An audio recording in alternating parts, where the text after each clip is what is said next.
You're listening to the No Name Photo Show. It's not spouse approved. It may or may not be safe for work. We'll see. And now, here's your host, Brian Matiash, and me, Sharky James.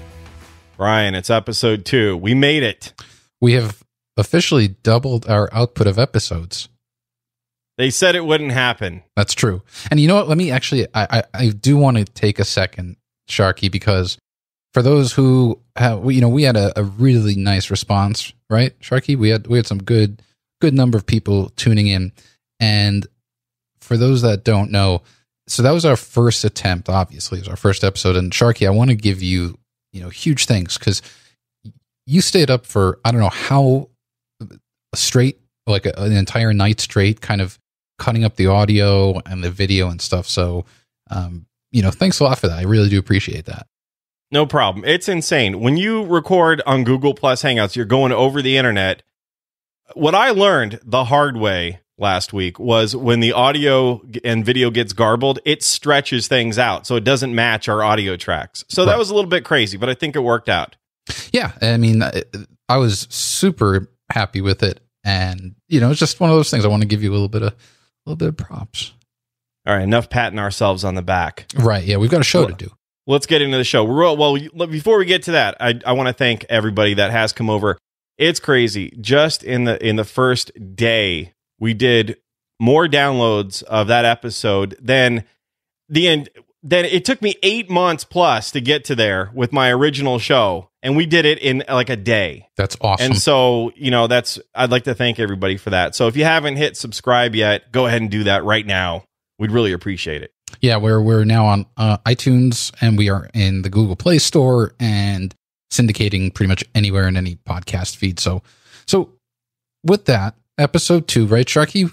We're here, and I think let's start by I want to tell people what they should or can expect with this show before we just dive in, because we both saw there we're getting great responses, but there's one review in iTunes, and that's great. It's like a 1-star review. Cool. No problem. We take the good with the bad, but I don't know that the person necessarily understood what we're trying to do here.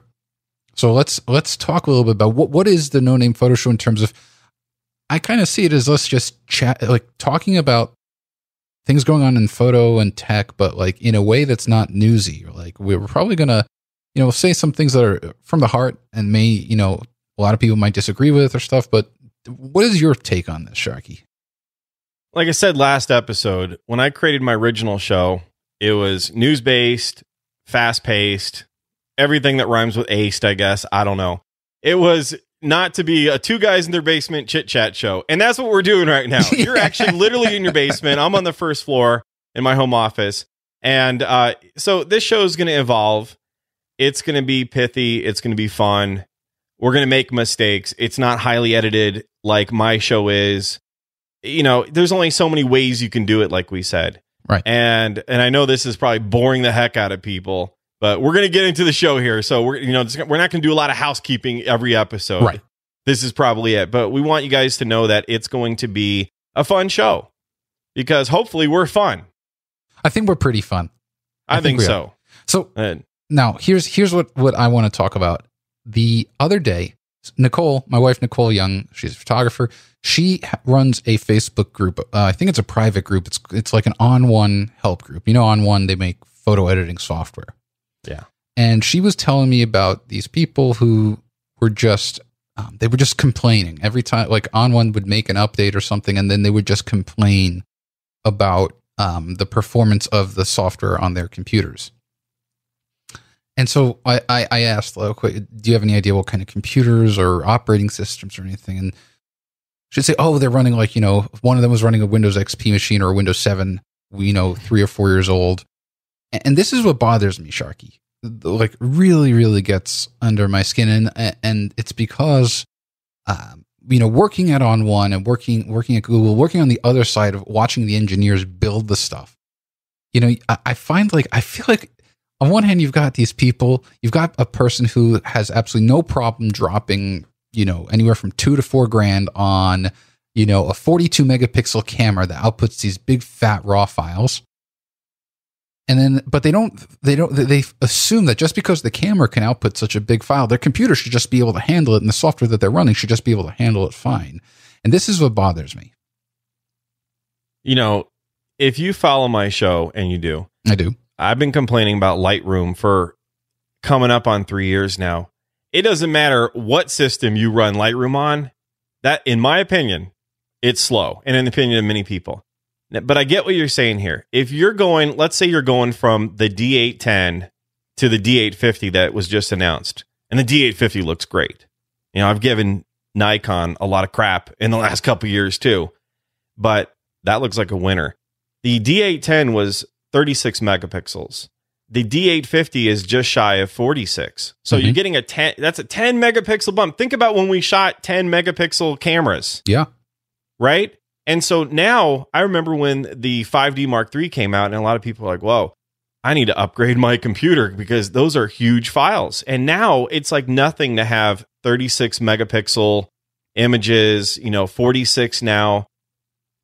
You have to be realistic. You're going to have to upgrade your computer if you want the performance. Otherwise, you're going to have to wait. But here's the thing. So you're a professional photographer. You do pretty well. Okay. I do pretty well. Yep. Your average photographer, I think out there, they're struggling to make ends meet because the photography business is rough these days. And it might, the D850 is going to be like $3,300 or something. So you're putting out $3,300 for a brand new camera. You don't necessarily have $2,000-$3,000 to have a stocked, iMac or a couple $1,000 for a Windows system. You might have to make do with the computer you have. So I think I hear what you're saying. But I think people just need to be realistic about the performance they're going to have pushing huger files through their current system. Huger. More huge. Ginormous. Yeah. Larger files. Embiggened. No, and so I agree with you. And you said something that I want to bring up, and that's people don't. I think the person who budgets to get a new camera with, say, a 35 or 46 megapixel sensor, they don't think about it. Doesn't cross their mind about how that impact. Forget about the hard drive space. The increase of those raw files, but I genuinely do not think that very many people think about the performance tax that they're going to get hit with those huge files. And that is, when you couple that with an expectation that, I bought this software, I bought this or that, and it installs on my computer fine. I think there's this built-in expectation that it should just, run, or, it should work fast, or it should work as fast as it used to with my old, 15 megapixel files. And as far as Lightroom goes, that's a different story. Because I agree with you there. There's one way to look at it in terms of the expectations, the unreasonable expectations on the side of the consumer, the photographer who just, I bought this camera, I want everything to work fast. Then there's the side of the software development, and Adobe should be shamed of themselves for taking this long. I'm running an iMac. This is the current gen iMac, with Thunderbolt 3, maxed out, 64 gigs of RAM, all the good stuff. And it is painful to use Lightroom. And it's not because of the computer. I mean, I drop good money. They're using a 2012 infrastructure. If you go to the file version at the bottom right, 2012 is the most recent one. It's embarrassing at this point, and I've been giving them their knocks for years now, like I said. And early on, people gave me so much crap about that. They're like, no, it's fine. And then over time, I think people have come on board. Lightroom is slow. You're gonna be hard pressed to find anybody. Listen, if you think Lightroom runs decently, you're probably only shooting like a 12 megapixel camera, right? If you're using larger files, it's I'd say almost useless. I love Luminar. Have you used Luminar before? MacFun Luminar? No, I have it installed, and Nicole's been working on it for a while, but I haven't used it extensively. It doesn't have digital asset management in it yet, like Lightroom, but it's fun to use. And the fun factor, I think, listen, you're not going to be like, whoa, this is great, I'm processing files. It has to be enjoyable. Lightroom has not become enjoyable. As much as I give Adobe crap for Lightroom being so darn slow, I want to stay in Lightroom. It's what I know. I've got hundreds of thousands of images in there. I want to continue using it, but they need to rewrite that program. I don't think you can speed it up otherwise. It's using it's using old bloated code, in my opinion. I don't want Adobe to sue me. It's crazy slow. It doesn't take advantage. Like, their solution is turn off hardware acceleration. We should be using hardware acceleration. That's why we have these fancy computers, right? Absolutely. I mean, and they have touted over the past few releases how they were moving some more of their developed controls to the GPU, which is all about hardware graphics acceleration. But, from that end, I'm with you too. Like, I've tried. The problem is time, really. Like, I have Capture One Pro 10 installed, and I just, you after spending so many years in one program like Lightroom, in a way, it's you're kind of failing by your own design. Like, if I had just taken the time, or if I just take the time to learn Capture One, arguably I've read nothing but good, or heard nothing but good things about it in terms of speed, in terms of handling color, especially with Sony RAW files, because I shoot Sony. If I just take a couple of weeks and really get, familiar with it, then I can abandon. But for me, the whole Lightroom stuff, where it really shines for me is with mobile. Yeah. I have nothing but great things to say about Lightroom Mobile.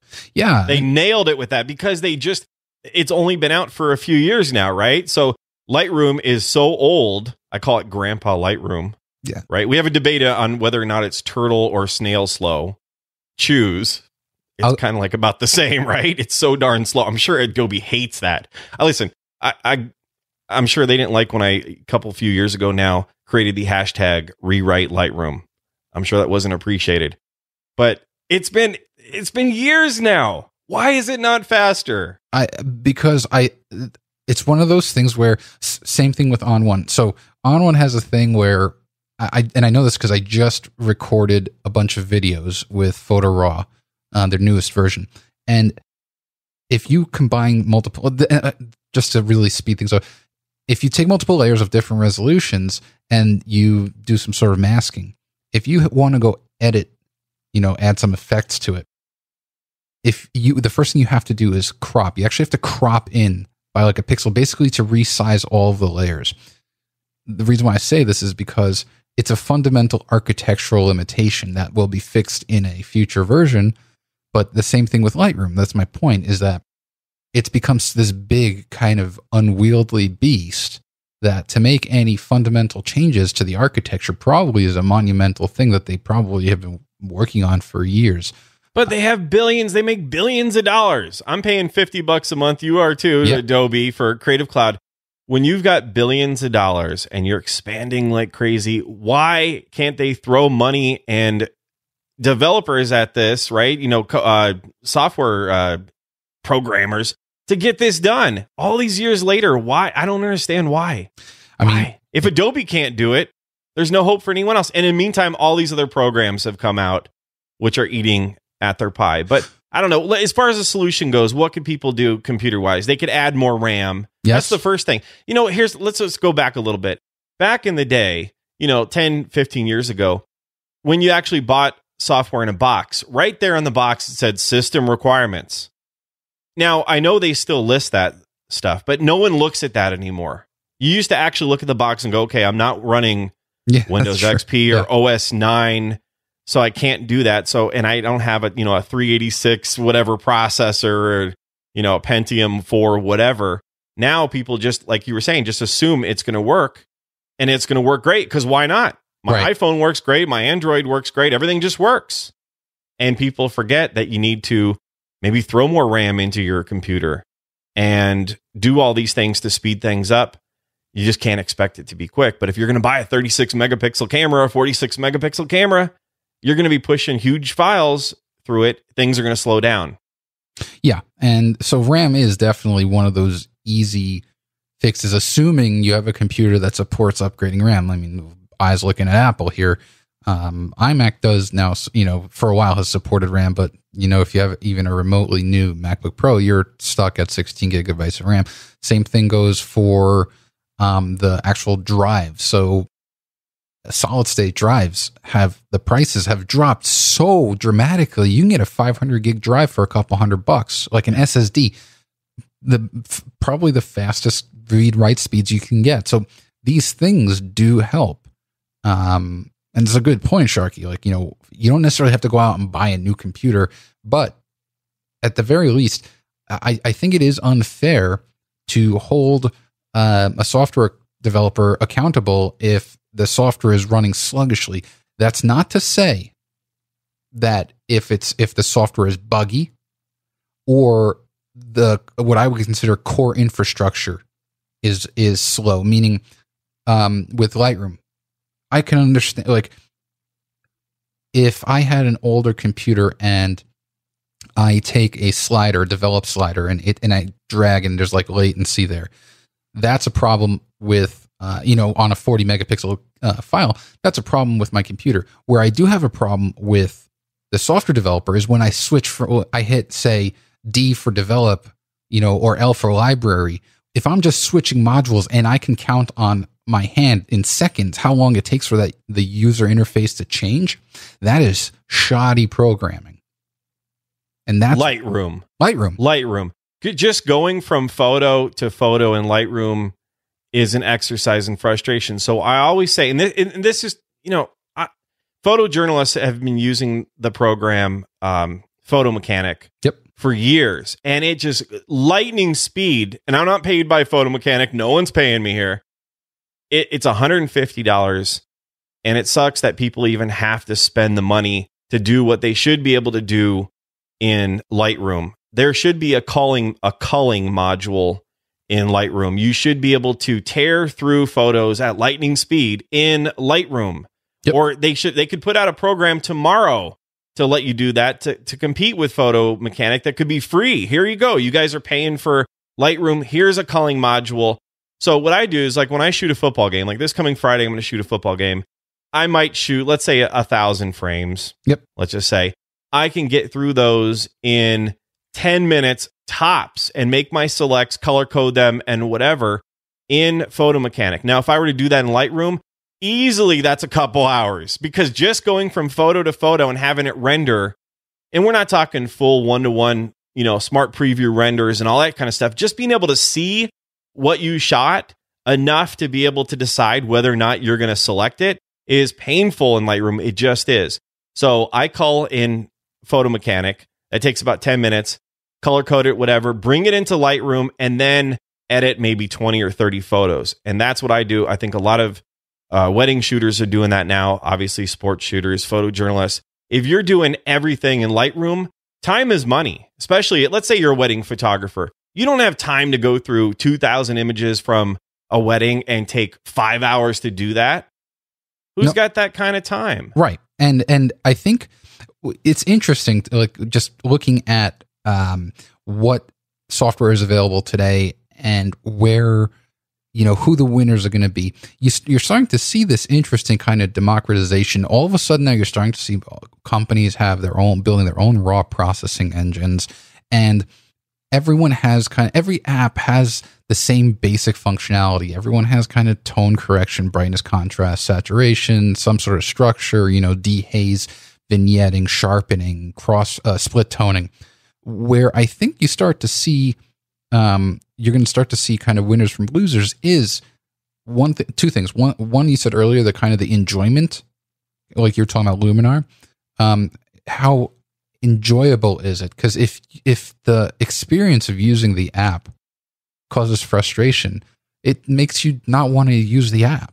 But then two, how fast does it let you get to your photos? To your point here, and I know guys who work at Photo Mechanic. Was it 8-bits? No, that's who makes Photo Mechanic? Camera Bits. Thank you. In Portland, I love that they are. You're right. For photojournalists, they're kind of like that's they've been there forever. That's their niche. But it kills me that you have to like juggle from one app to another. I mean, people want to have it all in one, which is also why you see a lot of these suites. Like On One has their kind of suite. MacFun has a suite. They've got their HDR and Luminar. So I think the winners will be the ones that can come to the table and give users, I'd say the best of everything, and where these smaller companies who are more flexible, more agile than Adobe is to make rapid changes. I think that's what we're going to start to see. Well, and they're newer programs too. So they started developing for, a 64-bit architecture and all that in the last few years, whereas Lightroom's got this bloated, in my opinion, again, code base that they have to deal with, and they have to rewrite it from scratch. Now I hear through the grapevine that that's what they're doing, and that's why it's taking so long. I heard that too. And so hopefully, about every year I keep saying, I think this is going to be the year that we're going to see new Lightroom, and it doesn't happen. We're almost to the end of 2017.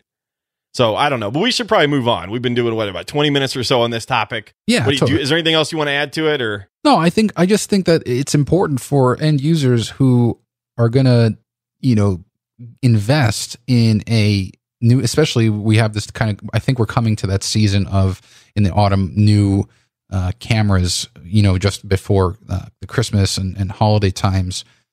If you're going to invest, make sure that you don't just think about the camera and those specs, but think about the second half of that kind of digital photo life cycle. And that's the getting it to your computer and the performance of that. And it's not always necessarily the problem that it's shoddy code by the application you're using. It might just be the computer that you're running. So that's kind of the point I wanted to make there. All right. So what's the next topic you want to tackle now here on episode 2? In episode 2, I was sitting the other day. Actually, this is every day, but the other day, this is when the topic came to mind.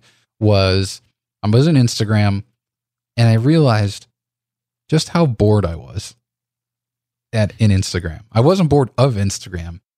I was just bored of all the photos. And the sad thing is that these aren't like crappy photos. They're stunning, beautiful photos. But it's kind of like I just was mindless. Okay, another Milky Way shot. Okay, another beautiful sunset over a canyon. Another time lapse. Another lightning photo. I feel like I'm on the consuming side of photography. I feel like it's becoming harder and harder to catch my attention. Well, it's not just that too. Here's another angle to this that you maybe didn't think of. Not only is there image overload and we see all these great things, we see like daily, it seems, I see beautiful photos shot at Bryce Canyon in Utah, etc. I see such stunning imagery that I feel like I don't even need to go there. And what am I going to bring to the table if I go shoot? It's like with that darn eclipse that you shot. It's like everyone's getting basically the same photo. No, I do, but I see. I disagree with that completely. Nothing, and that's. I'm glad you brought this up because that's, I guess, the point. For me, seeing the photos is becoming it's becoming rote. That would never preclude me. Like, I want to go to Bryce. I want to go to, the Grand Canyon or wherever.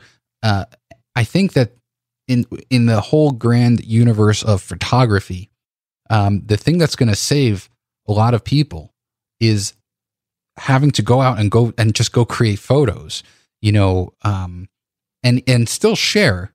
The thing is that, like, I'll still share my photos, but I don't find myself being nearly as excited as I used to be about the consumption of it. I used to love it. I used to derive inspiration from it, but it's just becoming so boring.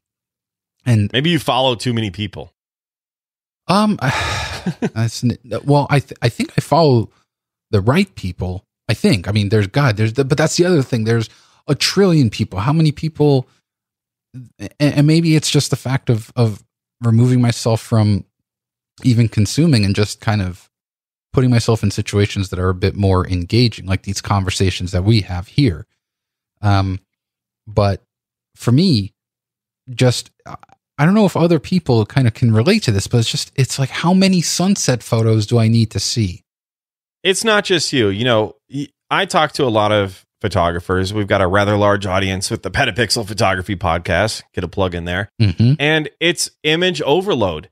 The barrier to entry to photography is so low now. I mean, think about it. Back in the day, you spent, I don't know, hundreds of dollars or whatever on a camera, lenses, whatever. Then you had your film costs, etc. So it took a good chunk of change to get into photography. Now, your iPhone or your Android has it. You don't even need an actual camera. So a lot of what we're seeing are photos taken with smartphones, and you can do an amazing job with them. So there is just so many images created. I think like on a daily basis, enough images are created than were created in like the first 100 years of photography or something. It's ridiculous. Yeah. You know, so it's image overload. So everyone is a photographer these days. And so you're seeing a lot of photography, and you're seeing a lot of great photography. The technical aspects have largely been taken care of, exposure and everything. Unless you're, you know, in crazy lighting situations, it's easier to get a properly exposed photo these days. And people are like, wow, you know, I'm a photographer now. I'm going to shoot more. And so it's encouraging, which is great. We encourage that, but we're seeing more and more photos. You don't have to be as skilled as a photographer as you were in the past to get great images, and we're seeing a lot of it. Yeah. And the thing is that online, at least, that the currency that we trade in online is with eyeballs, with, like, you know, precious seconds of attention span. And when I find myself with this, you know, saying that I'm just getting bored, instead what I'm doing is I find myself seeking out photographers who put out meaningful work.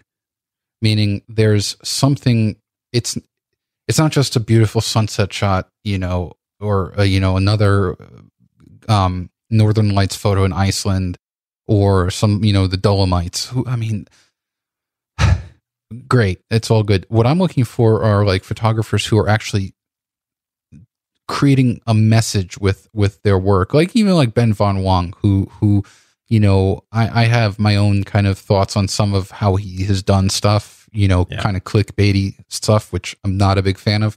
However, one thing that you can't take away from him is the fact, just everything he does. There's a purpose to it, and you know, yes, it's a visual onslaught, right? It's an armada of stuff for your eyes. You know, it's lit beautifully. It might have some compositing stuff done to it. Might have great concept, great execution, great cause. And there you go. Concept. That's exactly the word. Great concept. There's no concept to a sunset. I'm sorry. I don't care where you are. What concept is there? It's going to happen regardless if you're there or not. Exactly. And it doesn't matter. Like, of course, I will always photograph a sunset if I have the opportunity, and, you know, in a nice location, of course. Don't get me wrong. But I think there comes a point as a photographer where you kind of have to eventually force yourself to elevate and evolve into, you know, maybe your yield goes down. Maybe you're not going to get, you know, 5,000 beautiful photos. Maybe you're only going to walk away with 100 really impactful photos. But that's kind of what I find myself, Sharky. Like, and it's like, what that means is I find myself going less in like Instagram and Twitter and stuff, and I'm returning back more towards some of the photo blogs like Petapixel, sometimes F-Stoppers, even though that's another show. We could talk about my thoughts on them. But seeing what, you know, what they have to, you know, like when there was this one photographer, and while you're talking, I'll bring it, I'm going to look for it, who just over the weekend, I think, was highlighted. He worked with these I don't know if they're terminally ill, but they have some serious medical conditions. And he got these really nice DC kind of from the Justice League, these costumes made for them, and he photographed them and stylized and everything. And it's just really awesome. Yeah, I think it's Eric Rossi or something. I know it's Rossi. Josh Rossi, I think. Josh Rossi. He's in Utah. He actually photographed a friend of mine a while back. Awesome. Yeah. He does a lot of that stuff. Really conceptual, heavy on the editing, beautiful photos. This goes back to the glut of photos that we have these days. Back when you were shooting film, you had 36 exposures. You weren't doing the spray and pray technique. You weren't shooting 5,000 frames hoping for 1 or 2 or maybe 10 great photos. Right. So it was more slowed down. It was more considered. You put more thought into photography. Now it's more thoughtless photography. And I know it's not true of everybody, but it's just so easy to go burn 200-300 frames because why not? And then you have to go suffer in Lightroom later. But, so why are you being a masochist and doing that to yourself?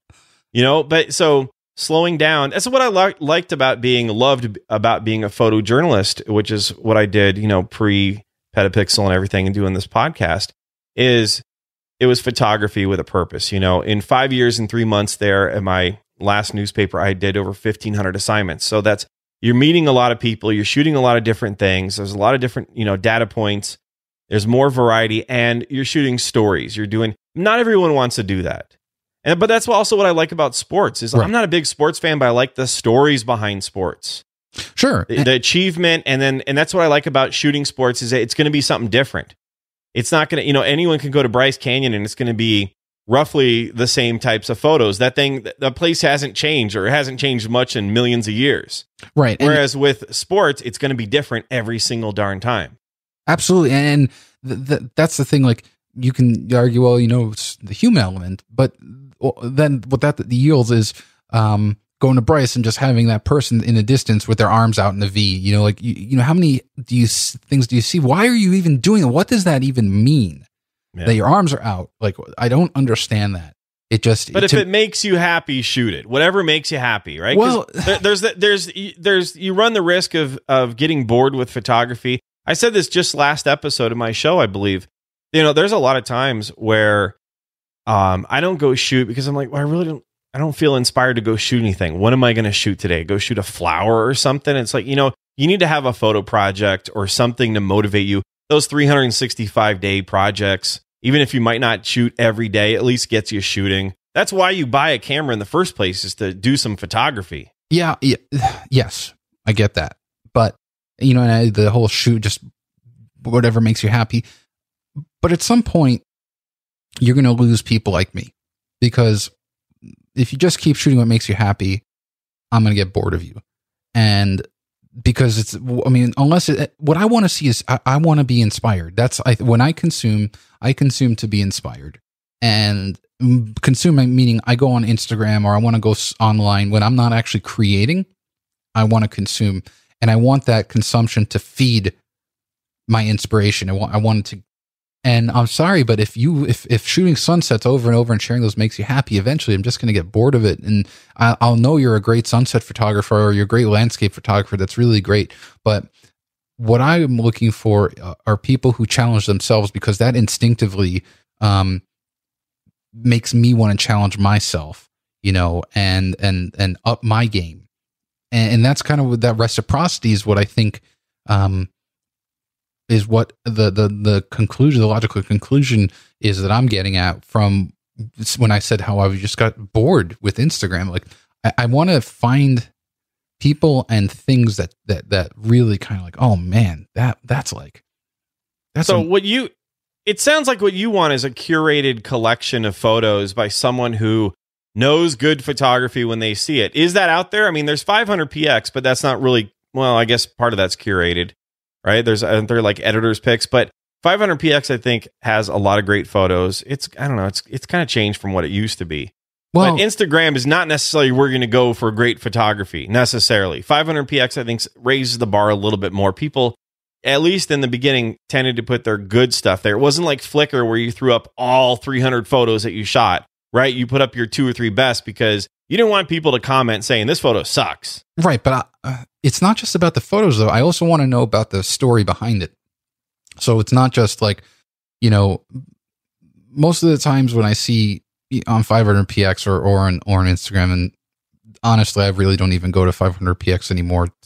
Instagram's really the only photo sharing site, admittedly, I go to. But it's not even sometimes the photographer's fault. It's the kind of limitations of Instagram itself. It's not meant to be this kind of big storybook style thing.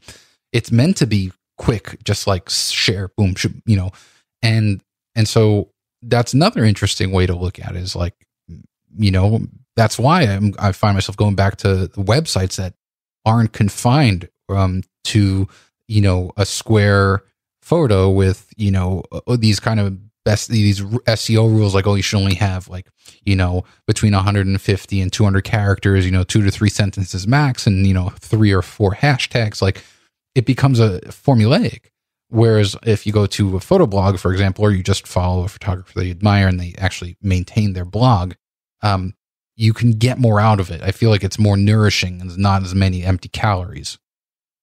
I understand what you're saying. And there's a lot of people out there that are doing really inspiring things. And I think we should bring those people more towards the forefront in future episodes. We should do that because, if you've seen a lot of sameness, you might shoot that same kind of stuff. So you need to stretch, right? You're not going to grow as a photographer or anything else unless you do things that you don't know how to do. Yes. At least try and figure things out and expand. Because if you're doing the same thing over and over again, you run the risk of getting bored and you're doing the same photos. Right. Exactly. You've already done that. It's like, how many times can you shoot that sunset? It looks the same. Put something in the foreground. Put somebody with their arms up, like triumphantly or something. All right, I've made that photo now. I don't need to do that again. Correct. Yes. Right? How many times do you shoot the same thing? I see it all over the people shooting the same stuff over and over again. That makes them happy. That's great. But I don't know, how fulfilled can you feel as a photographer shooting that stuff over and over again? Why are you, genuine, it's not meant to be condescending or patronizing, but like, why do you need to, well, people get stuck in a rut. You go with what you know a lot of times. It's like if you make, beef stroganoff really well, that you tend to make that for dinner, right? I guess. So you go with what you know and what works for you. But there's that's, I think the hallmark of an artist is to, revel in the challenge. But not everybody who's a photographer wants to be an artist, though, or cares about the art of it. They're just enjoying taking pictures. And it's like, come here, Fluffy. They want to take more pictures of their cats and they want it to look nice. And they want their friends, a lot of people do it for likes. Listen, I feature a lot of people on my Instagram account, which is Lens Shark, by the way, almost like 21.7 thousand people or something. It's a lot of people. And anytime I post a picture that has a female in it, not that I've shot, like let's say Manny Ortiz photographs his wife, Diana. Yep. And, that gets like 800 likes. I throw up a photo, I thought a pretty nice photo that I shot at the rotunda of the Idaho State Capitol the other day. And I thought it was a nice looking photo. Got like 168 likes. Now, I don't care how many likes it gets. That's not important to me. But it's like a nice looking photo doesn't get many likes. And I think for a lot of people that might be discouraging. It's like, well, why am I shooting that? Yeah. Clearly no one cared. Yeah. And that's an entirely different, very tragic byproduct of social media and digital photography, is that just kind of tying the worth or the merits of a photo to, how whether or not a lot of people respond or engage to it is that's a tough thing and a show in and of itself, I would say. Yeah, that'd be a great topic for another episode for sure. Sure. Let's get it. Let's earmark it. We'll do that. Cool. All right. So what about this topic? Are you done with it? Yeah. Let's put it in the can. I'm done. Yeah. All right. Let's get to gear. What do you got? Okay, so this is our, what are we calling this? Something? What gear? My gear shelf. Or what's on your shelf? What's on your shelf, Brian? So what's on my shelf is actually not on my shelf at all. It's on my desk. It's kind of like right here. I just got these. These are the little pallets by Pallet Gear. So what it is you have this I forgot what this is called. It's like a hub, like a core module, and it's got a mini USB on the back and an LCD display. And what you can do is there are 3 primary kind of modules. Is it LCD or is it an OLED? Looks like LCD. Okay. It'll change based on the application. So like, it's contextual. It is contextual. And so like, if I don't know if you caught that before, but it had a little Lightroom icon. Mm. And so 3 key modules. There's a slider here. There is a kind of like a dial with a button. Here, listen. It's a nice click. Fascinating. The audience is like, wow. Yeah, right? Now. Like, and then a clicks. button. I heard clicks. And here's a button. Just a regular button. So button sound. What's that sound like? So it's buttons and dials that you map those to different functions in Lightroom or whatever program you're using? Exactly. They're magnetic on all sides. And so what you can do is arrange them in whatever configuration you want. And there is a driver software that you install, like a companion app that you install on your Mac or Windows. And as you connect different buttons and sliders, it appears in real time. And let's say you're in Lightroom, you can create different profiles. So, and each profile can bind specific functions to the sliders, to the buttons. So let's say it's not just like Lightroom, like it's not just a Lightroom profile. There can be a Lightroom browse profile. So the sliders and the knobs and everything take on one set of features. But then if you switch to develop, you can have a develop profile with different sliders. And the nice thing is that the sliders are pretty responsive. So let's say you bind your slider to exposure or brightness. For me, the problem that I have always had with editing in Lightroom, and I use a Wacom Intuos Pro pen tablet, is that I have to look at the pen cursor going to the actual digital, slider in Lightroom and make sure that I grab it correctly, put the pen down and drag left and right. And a lot of times, I don't know if you get this, Sharky, but like when I lift the pen up, sometimes there's a little creep where the slider jumps a little bit. So, and all this takes time too. Yeah. Fiddling around with knobs and dials on your screen. Yeah. Whereas if you have these physical tactile things, as long as you remember that, okay, and I'm in this mode, this slider does brightness. I don't have to look. I just move it and I can focus on looking at the photo itself. And so so they're all connected via magnets. So it's like modular basically. So you got these different, they're all basically squares. Some of them are they all basically the same size? I know the slider looked like it was longer. Yeah. Is it like, like a square would be like 1U and then the other thing would be like a 2U kind of thing? Yeah. So the slider would be the dials and the buttons are a square, and then the slider is a rectangle. It's 2 squares put together. Okay. So it's like Legos for adults who do Lightroom and such. Yeah, I think that's a good and interesting analogy. Now, I had something like this. It wasn't modular, but it was about 10 or so years ago. And I think it was called like the shuttle. It wasn't like the space shuttle. It was like shuttle, something, jog shuttle. I don't know. It was like a jog shuttle kind of wheel. You know what I'm talking about? I think so. And so it was gray and it was USB. I can't remember who made it. It was like Contour something design, something like that. And they had a couple different kinds. And so you could map different buttons to different functions in various programs. Back then, I think this was pre-Lightroom, so it was like Photoshop or whatever.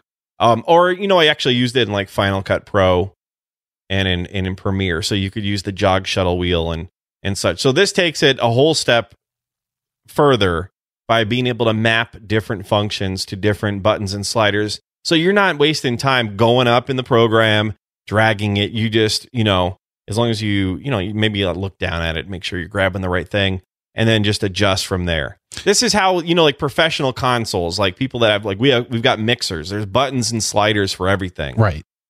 And so a lot of, like in the motion picture industry, a lot of the color grading they do, they've got these ginormous expensive boards with all these buttons and sliders for different color wheels and such. And so it's basically like that, but slimmed down. So how much is this thing? How much is it for? They range so they have 3 different, packages. I think the core one is, I can look it up. It's some like $100 and some odd. The one I have is the expert kit, and it's palettegear.com is the website.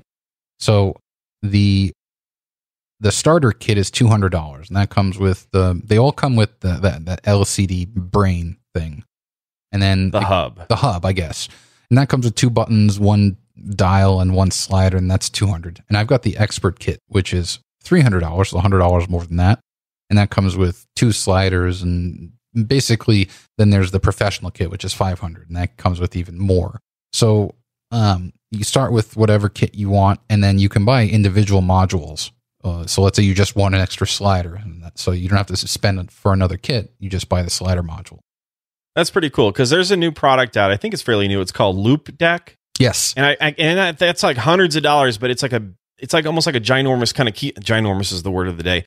This big keyboard kind of like console kind of thing that you need room for in the desk. So with this palette gear stuff, you just put it wherever, and it's modular. You can configure it in different patterns, like an L shape or whatever, to work around what you're doing at your workstation, your computer, whatever. Yeah, and I think the Loop Deck, if I remember correctly, isn't that the one that's kind of like bounds more or less to Lightroom? Like, I think it has like individual slider controls. If we're talking about the same. It might be. I'm not sure. It's fairly new. Okay, yeah. Was it a Kickstarter? Yeah, I think it might have been. But yeah, the thing I do like about this is that it's basically you can use it for any application you want, meaning you can have a profile for Final Cut or for Premiere, for Lightroom, for Photoshop. You just need to remember what all that stuff does. Right. Yeah. So, get out your Dymo labeler. No, because as you touch one of the things, a little pop-up on your display shows up telling you what it is. Well, but you might grab a knob and start turning it, and it's like, all right, now you need to turn that back. I didn't mean to touch that knob. Yeah. So so label them, maybe. Well, you can. You can. And it just gets out of control, and you have like 10,000 labels on each thing. Yeah. All right, you got anything else to say about this palette gear stuff? Palettegear.com, right? Palettegear.com. All right, I'm going to make mine fairly brief because there's not much I can really say about it. My pick is, I guess, the gear on my shelf is actually not on my shelf. It's hanging up here in my home office. And that is, photographic backdrops, right? So you can go to Joann's Fabrics or Michael's or whatever and get, various fabrics fairly cheaply and cut them or whatever. But, they're not necessarily the most ideal things for photography. Okay. So there's a lot of people out there that make photographic backdrops that are paper. There's muslins, etc. And a lot of them are hand painted. Jeremy Cowart recently, I don't know, we did a story on Petapixel. I saw it on Instagram. I gave it over to Michael on Petapixel. Jeremy Cowart is not just a great photographer, but a great artist. On his iPad Pro, he drew a backdrop because he left it behind. He couldn't find it, his actual backdrop. He didn't know where he put it, even though it's huge. And he drew it and then printed it out on his Canon printer and hung it. And it looked great. Seriously. So, if you've got great, unbelievable talent and a $5,000 printer, you can do what Jeremy Cowart did. But for the rest of us, we have to buy backdrops. And it might be $100 paper backdrop, just regular, paper, seamless. Or you can buy photographic backdrops that are, painted, etc. And a lot of them are really expensive. They're like, what, $1,000 or so? Okay. And you guys all know the big name out there, and, they're custom in New York City. They're going to be expensive. They're about $1,000, right? So if you want to save some money, now you wouldn't normally think of Serbia as a hot spot for photography, let alone photographic backdrops. What do you mean? What do you mean, Sharky? But there's this great guy. He loves photography. He's a doctor. He's a research physician. But he loves photography, right? So he doesn't do photography full time, but he has a company called Gravity Backdrops, and they're not paying me to say this again, because we talk about gear, and everyone's like, they're getting paid to say, to talk about palette gear or whatever. We wish people were giving us money for all this. I bought my palette gear. Yeah, they're getting, all these people are getting free mentions, and we pay for this stuff. So a lot of cynical, and you see that. Go read my iTunes reviews. His show's nothing but 90% ads. Not true. 1 or 2 ads an episode, but they somehow think if I mention gear, that must be a paid ad. That's not okay. True. Yeah, that's fine. That's like 4 people out there that complain about that. So everyone else, they get it. And I mentioned at the top of the show what the ads are and what are not. And we're going to do that. Eventually, when we have ads on this show, we're going to mention that. Sure. And I think there's FCC regulations too. You have to be transparent about what's an ad and what's not. You see a lot of posts on Instagram. But Sharky, and What? Gravity backdrops. That's what I'm getting to. You went on for like 50 minutes about these goofy little magnetic sliders and such that you bought. And now I'm trying to educate our audience here about stuff. Jeez. All right. We're good. Oh, man, I tell you. Tell me about the ads again. I'm done with that topic. I'm shunning that just because you want to hear about it. Anyways, back to gravity backdrops. For the price of one of that fancy brand that you're going to get in New York City and wait months for, and they're great quality, you can get 3 from gravity backdrops because Serbia. I mean, wait, I genuinely don't know what company you're talking about. GravityBackdrops.com. No. Oh, so the Oliphant. Who? Oliphant. I never heard of them. How is that possible? Because I don't do studio stuff. I don't have any muslins or any backdrops. So if it's out you of my, don't read photography magazines or if I see something about backdrops or studio lights, I zone out. I could care less about it. Wow. All right. So it's up to me, guys, to talk about studio stuff. I don't even do a lot of it. But don't come to me for it. Like I said, I was a photojournalist. You have to, you're a jack of all trades and not a master of none. You have to be proficient enough in a bunch of areas. And one of that is, you got to be able to shoot business headshots and such for features. And so, so there's a big, the big brand out there is Oliphant. I think her name's Sarah Oliphant. And Peter Hurley recently did an interview with her. We had that on Petapixel. It's a great watch it. I think it's about a half hour or so. She goes through a lot of stuff. It's great. But, if you have $1,000, you can buy one of those and they're fine. They're great. You'll be so happy with it.